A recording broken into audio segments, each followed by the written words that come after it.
Nasdaq के एक simple setup के बारे में बात करेंगे आज। हमारे पास एक यहाँ पे क्लीन रेंज अवेलेबल थी। ये मार्केट इम्पल्स मूव बनाती हुई, ग्रीन कैंडल्स बनाती हुई मार्केट ने यहाँ तक मार्केट मूव हुई।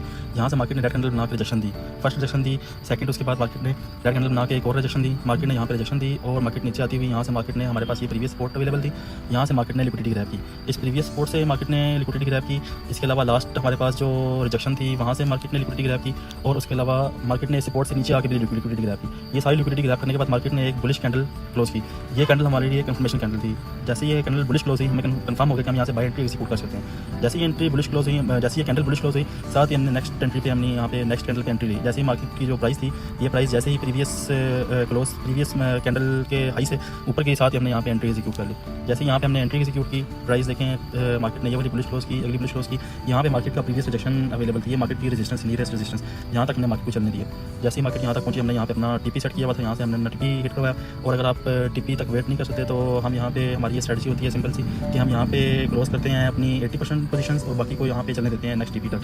फर्स्ट करें, अगर हमने एक ही लोड से बाई किया हुआ है तो यहाँ पे आके हम 0.8 या 0.9 क्लोज कर देते हैं और 0.02 को चलने देते हैं या 0.01 जो भी है वो चलने देते हैं और हमारा टीपी जो है वहाँ तक हम चलने देते हैं, ताकि हमें कंफर्मेशन भी हो जाए कि और हमें कॉन्फिडेंस भी मिल जाए कि नेक्स्ट टाइम हमने ट्रेड्स को लॉन्ग होल्ड कैसे करना है। प्रॉफिटेबल तभी हुआ जा सकता है सही जब हम ट्रेड्स को लॉन्ग होल्ड करें। शॉर्ट स्कैल्पिंग से इतना प्रॉफिटेबल नहीं हुआ जा सकता जितना कि लॉन्ग होल्ड करने से हुआ जा सकता है। इसलिए हमें ट्रेड को लॉन्ग होल्ड करना है और शॉर्ट हमने प्रॉफिट पार्शियल प्रॉफिट बुक करने हैं। ये नहीं कि सारी ट्रेड लॉस कर देनी है, सिर्फ पार्शियल जो है ना वो बुकिंग करनी है। सेम इसी तरह लॉस का भी केस होगा। अगर हमारा यहाँ पे एसएल जो है, हमने एंट्री यहाँ पे की है, एसएल हमारा नियरेस्ट यहाँ पे होगा, M15 में देख लेंगे या M5 में देख लेंगे जो नियरेस्ट रिजेक्शन होगी। और अगर छोटी लॉट साइज है तो आप यहाँ पे भी अपना एसएल रख सकते हैं। तो एसएल हमारा यहाँ पे था और अगर बाकी जितना केस ऊपर जाने की बजाय नीचे आती है तो अगर हमारा एसएल यहाँ पे था तो अगर मार्केट जो है वो नीचे आती है तो लाजमी नहीं कि हम अपना पूरा सेलेक्ट करवाएंगे। फर्स्ट करें, हमारा एसएल यहाँ पे है, तो अगर मार्केट जो है यहाँ से आने की बजाय यहाँ पे थोड़ा सा आती है तो हम यहाँ पे अपनी 0.05 क्लोज कर देंगे। अगर हमने एक की जो है ना